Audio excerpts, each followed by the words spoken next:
ಕಠಿಣ ವ್ರತವನ್ನು ಮಾಡ್ತಾರೆ ಅಂತ ಪ್ರಧಾನಮಂತ್ರಿಗಳು ಇವತ್ತು ದೇವಸ್ಥಾನಗಳಿಗೆ ಭೇಟಿಯನ್ನು ಕೊಡುವ ಕಾರ್ಯವನ್ನು ಮುಂದುವರಿಸಿದ್ರು. ರಾಮ ಸೇತುವಿನ ದರ್ಶನ ಅಂತ ಅದನ್ನು ಆರಂಭ ಮಾಡಿದ್ದ ಸ್ಥಳಕ್ಕೆ ಹೋದರು ಧನುಷ್ಕೋಡಿ ಆರಿಚಲ್ ಮುನ್ನೈಗೆ. ಅಲ್ಲಿಂದ ಹೂಮಾಲೆಯಲ್ಲಿ ಅರ್ಪಿಸಿ ಕೋದಂಡರಾಮಸ್ವಾಮಿಯ ದರ್ಶನವನ್ನೆಲ್ಲ ಮಾಡಿಕೊಂಡ್ರು. ರಾಮಾಯಣಕ್ಕೆ ಸಂಬಂಧಿಸಿದ 4 ಜಾಗಗಳಿಗೆಲ್ಲ ಹೋದರು. ಅವರ ಈ ಕಠಿಣ ವ್ರತವನ್ನು ಬಹುಜನರು ಅಂತಿದ್ದಾರೆ, ರಾಜಕಾರಣಿಗಳು ಇಷ್ಟೊಂದು ಮಾಡ್ತಾರಾ ಅಂತ ಕೇಳ್ತಿದ್ದಾರೆ. ಆಲ್ರೈಟ್, ರಾಜಕೀಯ ಮುಂದುವರೆದಂಗಿದೆ. ಮುಖ್ಯಮಂತ್ರಿಗಳು ರಜೆ ಕೊಡಲ್ಲ ಅಂತಂದಿದ್ದಾರೆ. ಬೇಡ ಕೊಡಬೇಡಿ ಬಿಡಿ sir, who cares, God bless you. ಈಗಾರು ಹೇಳ್ಬೋದಾ ನಾನು? ನೀವು ನಂಬಿದರೆ, ನಂಬದೇ ಇದ್ರೆ ಕಿತ್ತಾಕ್ಬಿಡಿ ಬೆಳಗ್ಗೆ, ಆಯ್ತಾ? ಕೇಳಿಸಿದ್ರೆ ಯಾರು ತೋರಿಸಿದ್ರೆ. ಎರಡನೇದು, ಯಾರು ನಿಮ್ಮನ್ನು ರಜೆ ಕೊಡಬೇಡಿ ಅಂತ ಹೇಳೋದವ್ರು? ಹಾಗಾದ್ರೆ ಯಾಕೆ ಕೊಡಲ್ಲ ಅಂತ ಹೇಳಿ ನೋಡೋಣ. ಹೋಗಿ 500 ವರ್ಷಗಳ ಕತೆ ವಾಪಸ್ ಬಂದು ಪುನರ್ಸ್ಥಾಪನೆ ಆಗ್ತಿದ್ರೆ ಯಾಕೆ ಕೊಡಲ್ಲ? ಬಿ ಜೆ ಪಿಯವ್ರಿಗೋಸ್ಕರನೋ ಮೋದಿಗೋಸ್ಕರನೋ? ಯಾಕೆ? ಯಾರು ಮುಸ್ಲಿಮರು ಬಂದು ಹೇಳಿದ್ರ ನಿಮಗೆ ಕೊಡಬೇಡಿ ರಜಾ ಅಂತ? ಯಾರು ಬಂದು ಹೇಳಿದ್ರ ನಿಮಗೆ ನೀವು ಕೊಡಕೂಡುದು, ನೀವು ಕೊಟ್ಟರೆ ನಾವು ಸಿಡಿದದ್ದು ಬಿಡ್ತೀವಿ ಅಂತ ಏನಾದ್ರು ಹೇಳಿದ್ರ? ಯಾಕೆ? ವೈ? ರೀಸನ್ ಇಲ್ಲ. ಎಂತೆಂಥದಕ್ಕೆ ರಜಾ ಕೊಟ್ಟಿದ್ದೀವಿ ನಾವು ನಮ್ಮ ರಾಜ್ಯಗಳಲ್ಲಿ, ಮುಂದೆ ಎಂತೆಂಥದಕ್ಕೆ ಕೊಡಬಹುದು? ಏನದು ದ್ವೇಷ ಸಾಧನೆಯೋ ಅಥವಾ ಅದು ಮೋದಿ BJP ಅನ್ನೋ ರಾಜಕಾರಣ ಅಂತಾನೋ? ಜನರ ಭಾವನೆಯನ್ನು ಅರ್ಥ ಮಾಡ್ಕೋಬೇಕಾಗಿತ್ತು ಮುಖ್ಯಮಂತ್ರಿಗಳು ನೀವು. ನನಗೆ ಯಾಕೋ ಹಂಗೆ ಅನ್ನಿಸ್ತಿದೆ. ನನಗೆ ಯಾಕೋ ಹಂಗೆ ಅನ್ನಿಸ್ತಿದೆ. ನಿಮಗೆ ಅದನ್ನು ಹೇಳುವ ಜನ ನಿಮ್ಮ ಸುತ್ತಲೂ ಹೇಳಿದಾರೋ ಇಲ್ವೋ ನನಗೆ ಗೊತ್ತಿಲ್ಲ. ನನಗೆ ಯಾಕೋ ಹಂಗೆ ಅನಿಸಿದ್ಯಪ್ಪ. ಇನ್ನು ಮೈಸೂರಿನಲ್ಲಿ ಊದುಬತ್ತಿ ಹಚ್ಚೋದಕ್ಕೆ 2 ಗಂಟೆ ಅಂತೆ, ಶೋಭಾಯಾತ್ರೆ ಬಂದರೆ ಬ್ಯಾನ್ ಮಾಡು ಅಂತಾರಂತೆ, ಇನ್ನು ಅದು ದೀಪ ಹತ್ತಿಸ್ತೀವಿ ಅಂತಾರೆ ಪರ್ಮಿಷನ್ ಕೊಡಲ್ಲ ಅಂತಾರಂತೆ. ಅವ್ರು ಎಲ್ಲಿಂದ ಬಂದಿದ್ದಾರೆ ಆಫೀಸರ್? ಅವರು ಎಲ್ಲಿಂದ ಬಂದಿದ್ದಾರೆ ಆಫೀಸರ್? ಈ ಆಫೀಸರ್ ನನ್ನ ಪ್ರಕಾರ ಅದಕ್ಕೆ ಧಿಕ್ಕಾರ ಹಾಕಿ ಮಾಡಬೇಕಾಗಿತ್ತು ಜನ. ಅದನ್ನು ಯಾಕೆ ಕೊಡಲ್ಲ ಅನುಮತಿ ಅಂತ? ಹೂ ಆರ್ ಯು ಅಂತ ಕೇಳಬೇಕಾಗಿತ್ತು ಯಾರೊಬ್ಬರು. ಮತ್ತು ಈ ಅಧಿಕಾರಿಗಳು ಮುಂದೆ ಬರುವ ಪ್ರೊಸೆಷನ್ಗಳು ಮತ್ತು ಹಬ್ಬಗಳು ಮತ್ತು ಅನುಮತಿ ಕೊಡಬೇಕಾದ ವಿಚಾರದಲ್ಲಿ ಹೇಗೆ ನಡ್ಕೋತಾರೆ ಅಂತ ದುರ್ಬೀನ್ ಹಾಕೊಂಡು ಕಂಡು ಹಿಡಿತಾ ಇರಿ, ಬಿಡಬೇಡಿ ಯಾರುವೆ. We will take it up. ಆಮೇಲೆ ಎಸ್, ಮುಂದಕ್ಕೆ ಹೋಗೋಣ. ಅಂತರಿಕ್ಷದಿಂದ ತೆಗೆದ ರಾಮ ಮಂದಿರದ ಚಿತ್ರಗಳನ್ನು ಇಸ್ರೋ ಹಂಚಿಕೊಂಡಿದೆ. ಇಸ್ರೋ ನೇತೃತ್ವದಲ್ಲಿ ನ್ಯಾಷನಲ್ ರಿಮೋಟ್ ಸೆನ್ಸಿಂಗ್ ಸೆಂಟರ್ ಈ ದೃಶ್ಯವನ್ನು ಸೆರೆ ಹಿಡಿದಿದೆ. ಇದರಲ್ಲಿ ಡಿಸೆಂಬರ್ 16ರಂದು ನಿರ್ಮಾಣ ಹಂತದಲ್ಲಿದ್ದಂತಹ ರಾಮ ಮಂದಿರದ ಚಿತ್ರಗಳಿವೆ. ಸರಯೂ ನದಿ ಮತ್ತು ನೂತನವಾಗಿ ಅಭಿವೃದ್ಧಿಪಡಿಸಿದಂತಹ ದಶರಥ ಮಹಲ್ ಕೂಡ ರಾಮ ಮಂದಿರದ ಸನಿಹದಲ್ಲಿ ಇರೋದನ್ನು ಉಪಗ್ರಹ ಚಿತ್ರಗಳು ಗಮನಿಸಿವೆ. ರಾಜ್ಯದಲ್ಲಿ ಇಡೀ ಬೆಂಗಳೂರಿನಲ್ಲಂತೂ ಎಲ್ಲ ರಾಮಮಯ ಆಗೋಗಿದೆ ವಾತಾವರಣ.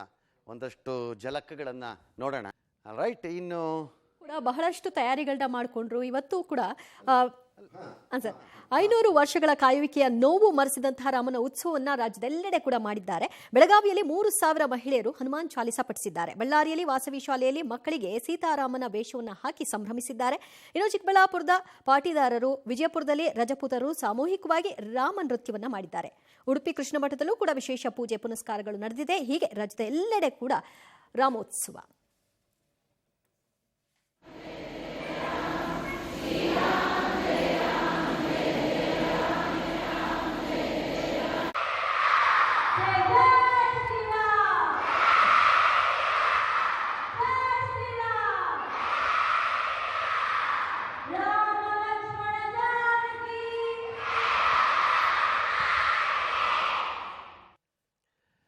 ನಾನು ಆಗಲೇ ಹೇಳಿದೆ, ರಾಮ ಮಂದಿರವನ್ನೆಲ್ಲ ಅಲಂಕಾರ ಮಾಡಿದ್ದಾರೆ, ಚೆನ್ನಾಗಿ ಮಾಡಿದ್ದಾರಂತೆ. ಅಯೋಧ್ಯೆ ಎಲ್ಲ ದೊರಗಿಳಿದು ಬಂದಂತಿದೆ ಅಂತೆಲ್ಲ ಹೇಳ್ತಿದ್ದಾರೆ ಎಲ್ಲ ಅಂತ. ಅಲ್ಲಿ 10 ಲಕ್ಷ ದೀಪನ ಬೆಳಗಿಸ್ತಾರಂತೆ. ಮೈಸೂರಲ್ಲಿ 1 ಲಕ್ಷಕ್ಕೆ ಪೊಲೀಸ್ನವರು ಅನುಮತಿ ಕೊಡ್ತಿಲ್ವಂತೆ. ये उन्होंने बुलाया, मैं नहीं आया. मैं 2 किलोमीटर ज्यादा कभी नहीं चला. उनका पता नहीं क्या था, उन्होंने चलवाया, मैं चलता चला आया और यहाँ तक पहुँच गया 400 किलोमीटर. ऐसा लग रहा है कि बहुत ज्यादा खुशी हो रही है. वो चीज मैं शब्दों में नहीं बता सकता हूँ कैसा लग रहा है. सब खुश हैं, जितने खड़े हैं सब खुश. ऐसे मैं भी खुश हूँ. ಭಾಳ ಭಯ ಬಿದ್ದಿದ್ದೀವಿ ನಾವು. ಸುಮಾರು 40 ದಿನದಿಂದ ಅನ್ನದಾಸೋಹ ಇಲ್ಲಿ ಬಂದು ಮಾಡೋಣ ಅಂತಾನೆ ತೀರ್ಮಾನ ಮಾಡ್ಕೊಂಡಿದ್ವಿ. ಬರೋಣ ಬೇಡ ಅಂತ ಭಯದಿಂದಿದ್ವಿ. ರಂಗನಾಥ್ ಸರ್ ಒಳ್ಳೆ ಮಾಹಿತಿ ಕೊಟ್ಟರು ನಮಗೆ. ಇಲ್ಲಿ ಬರಕ್ ಕಾರಣ ನಮಗೆ ಪಬ್ಲಿಕ್ ಟಿವಿಯವರು. ಇಲ್ಲೇ ನಾವು ದಾಸೋಹ ಕೇಂದ್ರ ಮಾಡೋಣ ಅಂತ ಅನ್ಕೊಂಡಿದ್ದೀನಿ. ಕರ್ನಾಟಕ ಸಂಪೂರ್ಣವಾಗಿ ಬಿಟ್ಟು ನಾನು ಅಯೋಧ್ಯೆ ಸೇರೋಣ ಅಂತಾನೆ ತೀರ್ಮಾನ ಮಾಡಿದ್ದೀನಿ. ಅಯ್ಯ ತೋರಿಸಿದ್ಯಾಕೆ ಅಂದರೆ, ಸಾಮಾನ್ಯವಾಗಿರಬಹುದಾದ ಅಲ್ಪಸಂಖ್ಯಾತ ಸಮುದಾಯದ ಗಲಾಟೆ ಆಗುತ್ತೆ ಅಂತ ಅನುಮತಿ ಕೊಡಲಿಲ್ವಂತೆ ಯಾರೋ ಮೈಸೂರಿನಲ್ಲಿ ಆಫೀಸರ್. ಏನು ಗಲಾಟೆ ಅಂತೆ? You are there to control that. ಅದಕ್ಕಿರದೆ ನೀವು ಅದಕ್ಕೆ ಸಂಬಳ ತಗೋತಿರೋದು. ಯಾರು ಈ ಆದೇಶವನ್ನು ಕೊಟ್ಟವರು ಅನ್ನೋದು ಹೊರಗೆ ಬರಬೇಕು ಮತ್ತು ಜನ ಧಿಕ್ಕಾರ ಹಾಕಿ ಅದನ್ನು ಆಚರಣೆ ಮಾಡಬೇಕು. ನೋಡೋಣ ಅದು ಯಾರು ತಡೀತಾರೆ ಅಂತ. Let us see. ಯಾರು ಹೇಳಿದ್ದು ನಿಮ್ಗಳಿಗೆ ಇದನ್ನೆಲ್ಲ? ಭಯವನ್ನು ಹುಟ್ಟಿಸುತ್ತಾ, ಜನರನ್ನು ಭಯದಲ್ಲೇ ಇಡುತ್ತಾ, ಜನರನ್ನು ಭಯದ ಮೂಲಕ ಒಂದು ರೀತಿ ವಶೀಕರಣದ ರೀತಿ ಒಲಿಸ್ಕೊಳ್ಳೋದಕ್ಕೆ ಪ್ರಯತ್ನ ಮಾಡ್ತೀರೇನು?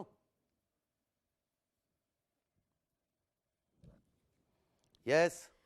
ದಿವಂಗತ ಶಿವಕುಮಾರ ಶ್ರೀಗಳ 5ನೇ ವರ್ಷದ ಪುಣ್ಯ ಸಂಸ್ಮರಣೋತ್ಸವ ತುಮಕೂರಿನ ಸಿದ್ಧಗಂಗಾ ಮಠದಲ್ಲಿ ನೆರವೇರಿತು. ಬೆಳಗ್ಗೆಯಿಂದ ಹಲವಾರು ಭಕ್ತಾದಿಗಳು ಬಂದಿದ್ರು. ಪೂಜಾ ಕೈಂಕರ್ಯಗಳೆಲ್ಲವೂ ಕೂಡ ಆಯಿತು.